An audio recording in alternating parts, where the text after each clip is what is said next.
Hello students, this is video number 25 of geometrical optics. और अब हम एक और नए फेज़ में जा रहे हैं जहाँ पे हम स्फेरिकल रिफ्रैक्शन स्टार्ट करेंगे।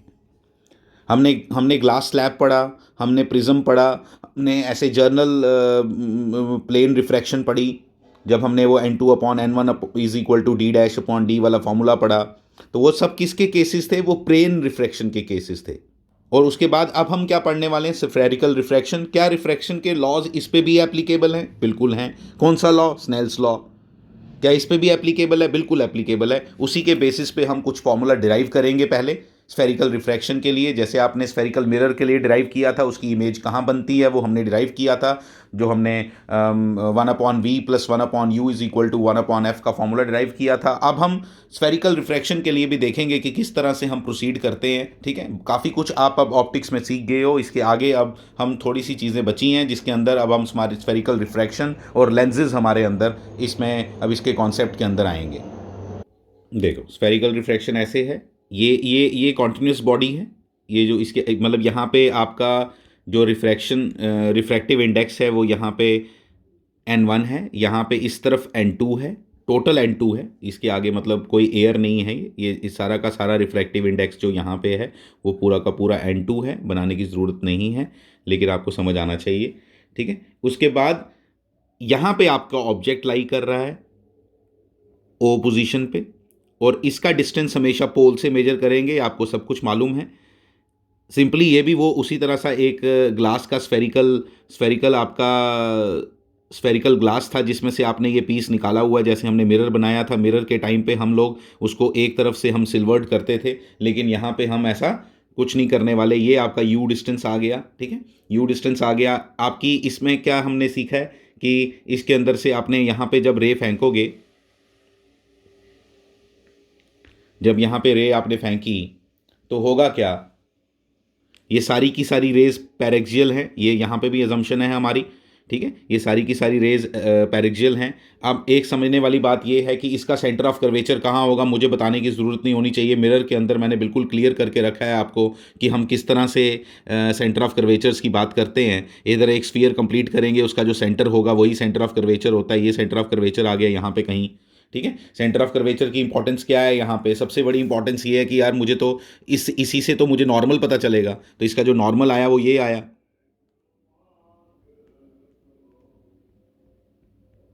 ये इसका नॉर्मल आ गया। ठीक है, इसको आप चाहे वो कर लो, सॉलिड लाइन ही बना लो, डॉटेड नहीं बनाओ।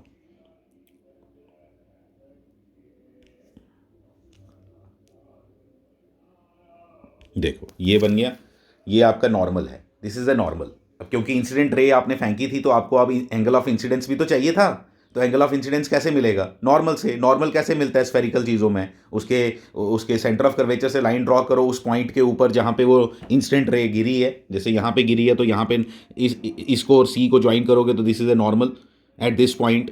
When it is a normal at this point तो एंगल आपको एंगल ऑफ इंसिडेंस यहाँ पे पता चल गया, जिसको हम θ1 नाम दे रहे हैं। इसको θ1 नाम दे रहे हैं। ठीक है, हो गया। फिर उसके बाद क्या करना है? उसके बाद अब आपका इसकी रिफ्रैक्शन होगी तो क्या होगा? रिफ्रैक्शन होगी तो देखो,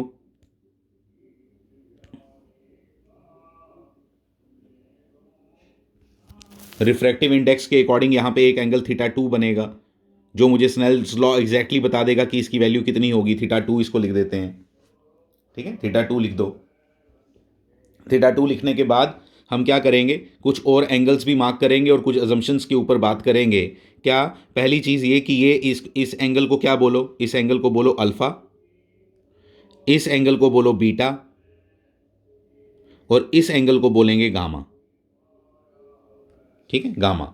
और ये आपकी फिगर बन गई। इसको आपने बड़े अच्छे से अपने पास बना के रखो। कुछ डिस्टेंसेस मैं पहले मार्क कर रहा हूँ यहाँ से। ये पोल से डिस्टेंस इसका कितना डिस्टेंस आ गया सी तक का? इसको क्या बोलते हैं? Radius of curvature. This is called radius of curvature. यहाँ पे आपकी क्या बनी?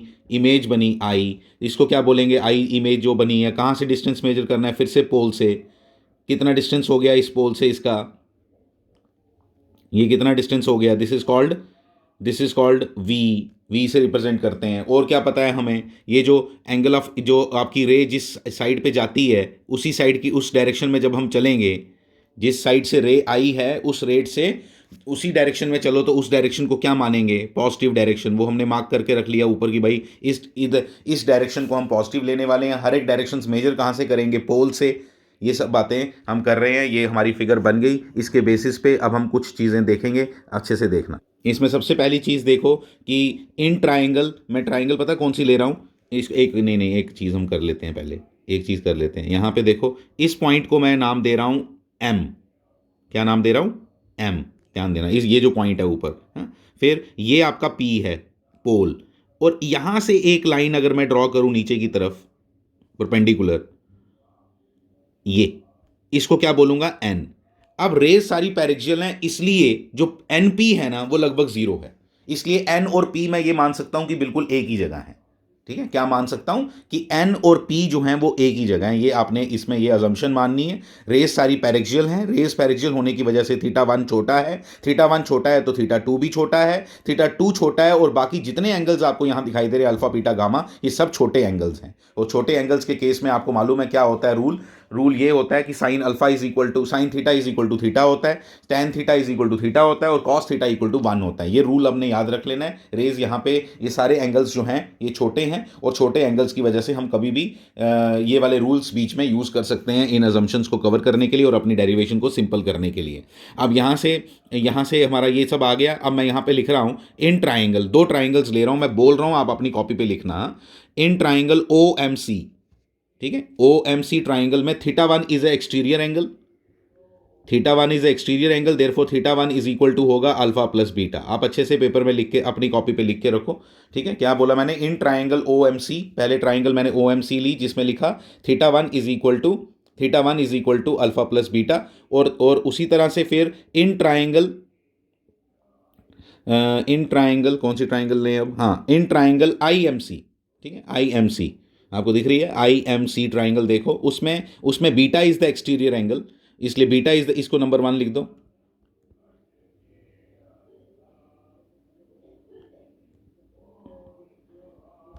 इसको नंबर वन लिख दिया। फिर उसके बाद मैंने लिखा बीटा इक्वल टू क्या लिखेंगे, in triangle I M C triangle में beta is the exterior angle is equal to theta two plus gamma, जहाँ से मैं थीटा टू लिखना ज़्यादा पसंद करूँगा, इसलिए मैंने थीटा टू इक्वल टू लिख दिया बीटा माइनस गामा। क्या लिख दिया, बीटा माइनस गामा, और इसको लिख दिया इक्वेशन नंबर 2। ठीक है, ये नोट करके रखो। अब इसके आगे अब हम स्नेल्स लॉ लगाएंगे। स्नेल्स लॉ आपको आता है बड़े अच्छे से। N one sine theta one is equal to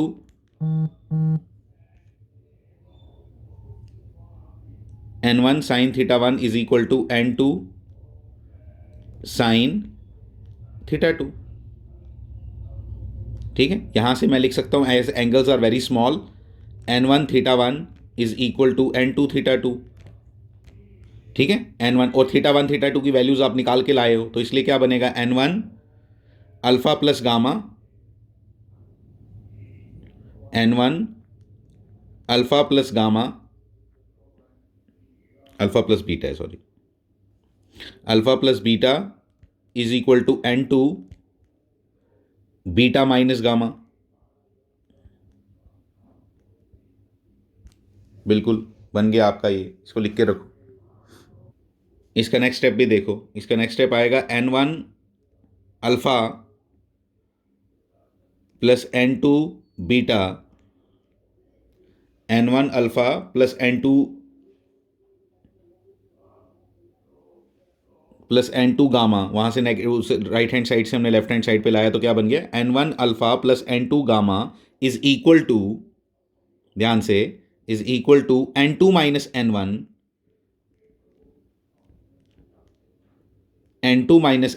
beta, n2 minus n1 beta. ये आपकी एक इक्वेशन और बन गई जिसको आपने अपने पास नोट करके रख लो अच्छे से।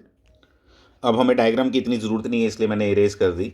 अब आप यहाँ पे देखो हमने क्या लिखा, n1 gamma n1 alpha plus n2 gamma is equal to n2 minus n1 beta. उसके आगे वाला स्टेप जो आएगा उसमें क्या लिखेंगे हम?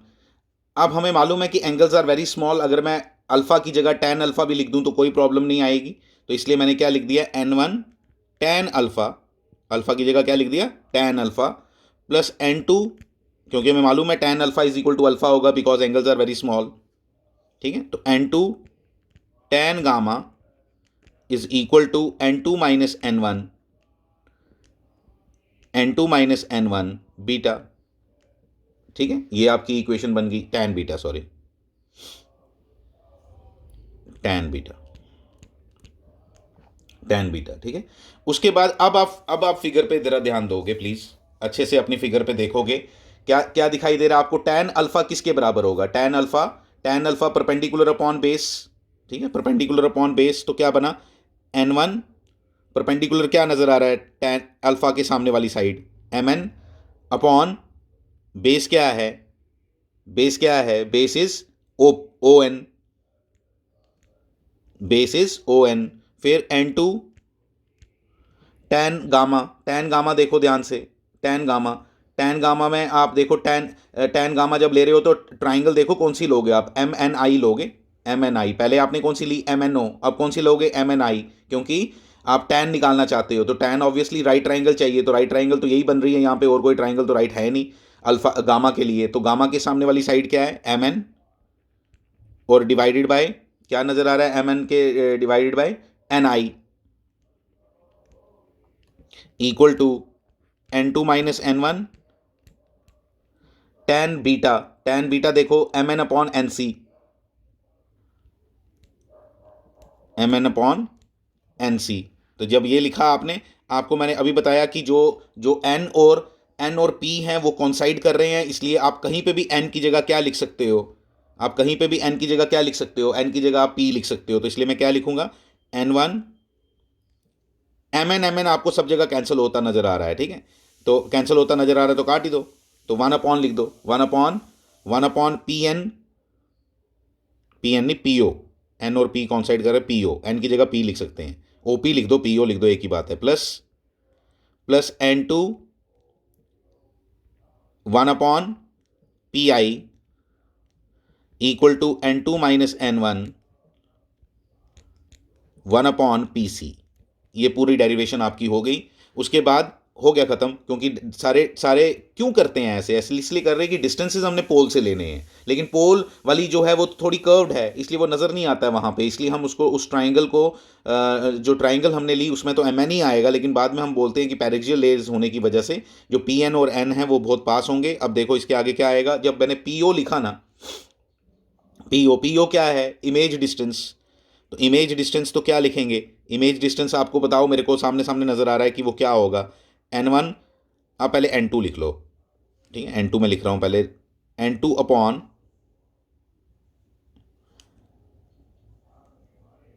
Upon plus v, P I देखो ध्यान से क्या है, P I image distance, n2 upon v minus n1 upon u, minus क्यों आया आप देख सकते हो ध्यान से, डिस्टेंसेस पॉजिटिव नेगेटिव कहाँ लिए हैं हमने, उल्टा चले आप इस बार अपनी इंसिडेंट रे से, equal to n2 minus n1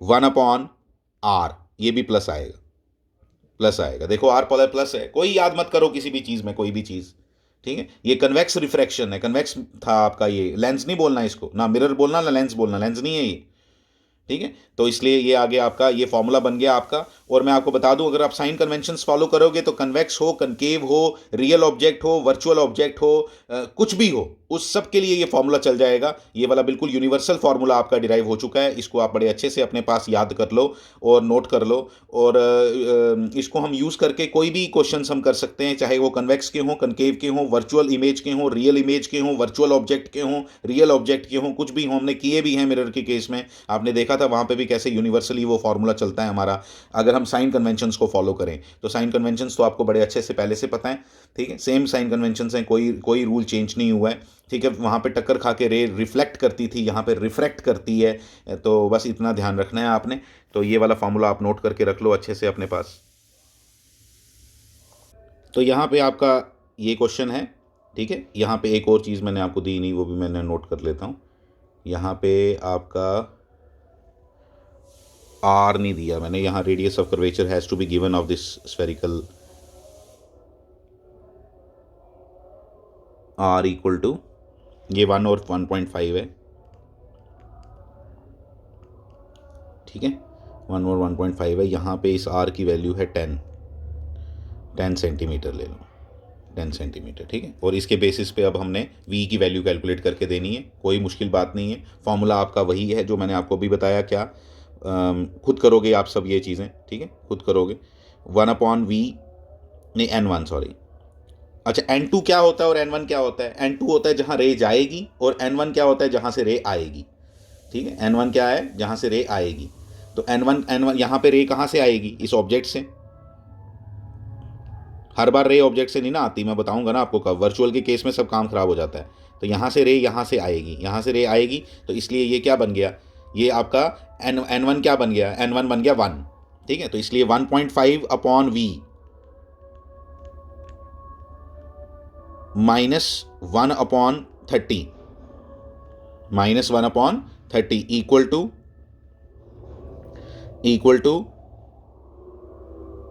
n2 -n1। देखो ये वाली जो कैलकुलेशन मैंने की 5/6, ठीक है, ये कैलकुलेशन देखो आपको समझ आ जाएगी सारी, ठीक है। और यहाँ से ये क्या बन गया? 10/18। ये देखो, ये आपकी कैलकुलेशन कर दी मैंने, गलती से यहाँ 5/6 लिख दिया था। दिस इज़ 5/60, कैलकुलेशन करके देखो आप, ठीक है। ये देखो 50/600, 50/600 मीन्स 5/60, वो कैलकुलेशन की मैंने यहाँ पे। 1.5 3/2 होता है, जब उस तरफ जाएगा तो वो 2/3 हो जाएगा, कोई इसमें मुश्किल नहीं है। तो इधर आ गया यहाँ से 10/180, 10/180 is 1/18, v equal to 18 centimetre. तो v इक्वल टू जब आपने 18 सेंटीमीटर निकाल लिया, तो अब आप क्या करोगे? यहाँ से नॉर्मल ड्रॉ कर लो, नॉर्मल ड्रॉ कर लो। ये नॉर्मल बन गया, आपको मालूम है सेंटर ऑफ कर्वेचर से वो पास करना चाहिए, ये नॉर्मल बना लिया, ठीक है। ये आ गया आपका। इधर से आपने क्या करना है? ये 10 सेंटीमीटर है इसका, ये डिस्टेंस 10 सेंटीमीटर, ये 18 सेंटीमीटर इसका आंसर आया है। तो 18 सेंटीमीटर तो मतलब जो आपकी रे होगी वो रिफ्रैक्ट करके वहाँ टच करेगी, और कुछ नहीं है इसमें। कोई एक तो रे आपने सीधा यही ली होती है ना, कौन सी, जो सेंटर ऑफ कर्वेचर से सीधा सीधा निकल रही है। तो दो रेस के क्रॉस करने पे एक्चुअली इमेज बनती है। ये एक रे तो यही है। दूसरी रे जो इसका एंगल ऑफ इंसिडेंस 0 है, तो इसका एंगल ऑफ इंसिडेंस 0 है, तो इसका मतलब क्या हुआ? एंगल ऑफ रिफ्रैक्शन भी 0 होगा। इसका एंगल θ1 है, θ1 तो θ2 बड़ा होगा छोटा होगा, ठीक है। θ1 तो θ2 छोटा होगा, θ2 छोटा होगा, तो इसलिए तभी 18 सेंटीमीटर आया आंसर। देखो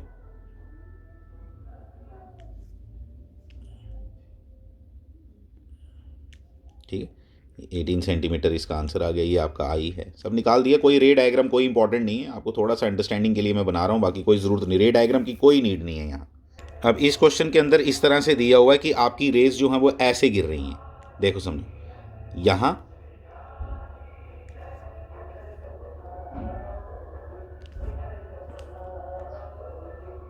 इधर। अब जब आप ऐसे रेज बना रहे हो, इसका मतलब क्या हुआ? इसका मतलब वो ऑब्जेक्ट यहाँ है, वर्चुअल ऑब्जेक्ट हो गया। एक्चुअली रेज नहीं मीट करके कहीं से आ रही हैं, उनको हमने ऐसा हमें लगा। तो इसमें क्या होगा? इस केस में आपका ये आपका ऑब्जेक्ट है, ये डिस्टेंस आपको गिवन है, घबराना नहीं। This distance is given to you, question मैं बना के दिखा रहा हूँ आपको, ठीक है। ये इक्वल टू कितना है? 40 सेंटीमीटर। वही फॉर्मूला सेम लगाओगे आप जो आप सीखते आए हो। अब बिल्कुल सेम फॉर्मूला, कुछ नहीं। n2/v माइनस n2 क्या हो? यहाँ पे n1 क्या है? n1 1.5 है। इसलिए कई लोग याद रख लेते हैं कि जहां ऑब्जेक्ट होता है वो n1 होता है। बिल्कुल रॉन्ग है, जहां से रेज आती हैं वो आपका n1 है। तो इसलिए n1 क्या है? देखो मैं लिख के देता हूं, ये n1 है, ठीक है, ये n2 है, चल गया पता। u कितना है? +40 है, इस बार +40 है, ये डायरेक्शन आपकी पॉजिटिव है, +40 है। v आपको निकालना है, r आपका फिर से प्लस है, +20 है, नहीं +20 नहीं, -20, सॉरी। r इसका इस तरफ है ना, r इसका इस तरफ है, इधर है r, इधर सेंटर ऑफ कर्वेचर इधर देखो ना कैसा कर्व है, कनकेव है ये, याद नहीं रखना है, कनकेव है तो आप स्फीयर बनाओ ना इधर। तो इधर आएगा, तो इधर आएगा, तो इसका मतलब उल्टा हो गया, तो इसलिए -20 है। तो -20 है, तो यहाँ से जब आप कैलकुलेशंस करोगे तो v आपका 160 आता है, 160 सेंटीमीटर। बस कैलकुलेशन करो, ठीक है। और देखो रे डायग्राम बना के कि 160 प्लस में 160 आता है तो कहाँ की किसकी तरफ और कैसे आता है, इसको अच्छे से अंडरस्टैंड कर लो। देखो नेक्स्ट प्रॉब्लम, एक और ले लेते हैं प्रॉब्लम इसकी। क्या लेंगे, ये देखो इस तरह की शेप ले लेते हैं। क्या फ़र्क पड़ेगा इस तरह की शेप से, मेरे को सिर्फ देखना है सेंटर ऑफ कर्वेचर कहाँ है, बस। ऑब्जेक्ट प्लस है माइनस है, फॉर्मूला वही लगना है, कोई टेंशन वाली बात नहीं है आपका। इस बार भी इसने रेज ऐसे दे दी हैं, ऐसी हैं। अब आपको समझ आ गया कि ये वर्चुअल ऑब्जेक्ट की रेज होती हैं, क्योंकि जो रियल ऑब्जेक्ट की रेज होती हैं वो अगर इधर हो ना ऐसे, तो रियल ऑब्जेक्ट की रेज तो ऐसे गिरेंगी ना, किसी ऑब्जेक्ट से गिरेंगी ना, वो तो ऐसे होंगी, किसी जगह से एक जगह से आ रही होंगी ऐसे। अब मैं इनको एक्सटेंड करूं तो एक्सटेंड करके इधर तो कहीं बनता नहीं, बनता कहाँ है, वो दूसरी तरफ। तो ये एक्सटेंड करके बनाई हमने ऐसे। तो ये आपका क्या बन गया, यहाँ पे भी बन गया। दिस इज द ये 60 सेंटीमीटर गिवन है आपको, this is 60 centimetre given, 60 centimetre ये गिवन है आपको। तो आपने सीधा सीधा इधर से क्या लिख लेना है, ये गिवन है, ओ गिवन है, क्या लिख लेना है कि u इक्वल टू +60, v मुझे निकालना है, r मेरा जो होगा यहाँ पे वो प्लस होगा, बिल्कुल प्लस होगा। पिछले वाले केस में और इसमें फ़र्क है।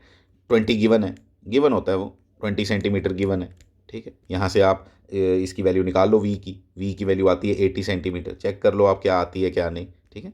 तो चेक कर लो और उसके हिसाब से रे डायग्राम बना के देखो कि कैसे आएगा, 80 सेंटीमीटर कहाँ बनेगा, क्यों बनेगा। अच्छा ये 2 और 1.5 है, ये 2 और 1.5 है, आप अच्छे से चेक करो इसको। 2 और उल्टा कर दिया मैंने पिछले प्रॉब्लम से, तो 2 और 1, इस बार n1 कितना है 2, n2 कितना है 1.5। सारी कैलकुलेशन करो और get the results. So thank you very much.